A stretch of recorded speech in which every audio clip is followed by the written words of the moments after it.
Hospital का वो थोड़ा उत्साहित रहता है, प्रफुल्लित रहता है और लोग अच्छे से काम करते हैं। हमारे साथ यहाँ पे स्वाति मैडम भी है।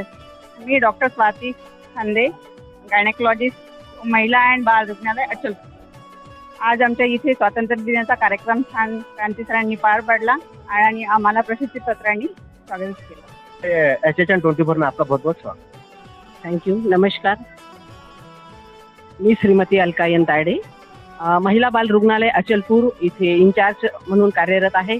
आणि हे अप्रिशिएशनचा सुरुवात पहिले मी असं म्हणते की पूर्ण अचलपूर नागरिक वासियांना मी 15 ऑगस्टच्या कोटी कोटी शुभेच्छा देते. आणि हा जो आमच्या इथे जो प्रोग्राम आयोजित करण्यात आलेला होता ते अप्रिशिएशन कामाबद्दल त्यांना ट्रॉफी आणि त्यांचा सत्कार घेण्यात आलेला आहे. आणि एकमेव असे क्रांती सर आहे. मला असं वाटतं की माझे 30 वर्ष झाले, माझा असा अनुभव नाही की कामाचं अप्रिशिएशन झालेलं आहे, परंतु मी त्यांना